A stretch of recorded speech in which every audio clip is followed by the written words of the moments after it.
பாத்தீங்கன்னா முனியாண்டி விலங்கியல் 3ஆம் ஆண்டு அப்படின்ற படத்தின் மூலமா அறிமுகமா இருந்தாங்க.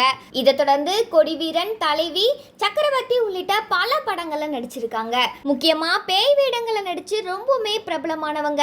தமிழ் சினிமாவில் மட்டுமல்லாம தெலுங்கு மற்றும் மலையாளத்திலுமே ரொம்பவுமே பிரபலமா இருக்காங்க. இதை தொடர்ந்து சின்னத்திரை நடன நிகழ்ச்சிகள்ல நடுவராகவும் பணியாற்றிருக்காங்க. இந்த நிலையில நடிகை பூர்ணா 2022ஆம் ஆண்டு துபாயை சேர்ந்த மிக பெரும் தொழிலதிபரான ஷானிக் ஆஷிப் அலி அப்படின்றவரை மேரேஜ் பண்ணிக்கிட்டாங்க.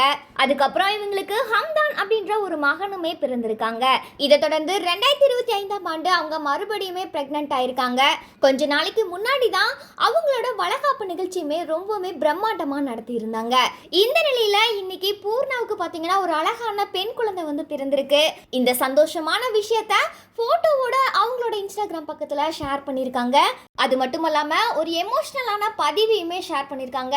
அந்த பதிவுல அவங்க என்ன சொல்லியிருக்காங்கன்னா, கடவுள் எங்களோட வாழ்க்கையில இன்னொரு அழகான ஒரு பெண் குழந்தைய கிஃப்டா கொடுத்திருக்காரு. இந்த குழந்தை நீண்ட ஆயுளோடும் நல்ல உடல் நலத்தோடும் சந்தோஷமா வாழணும்னு கடவுள் கிட்ட வேண்டிக்கிறேன் அப்படின்னு எமோஷனலா பதிவிட்டிருக்காங்க.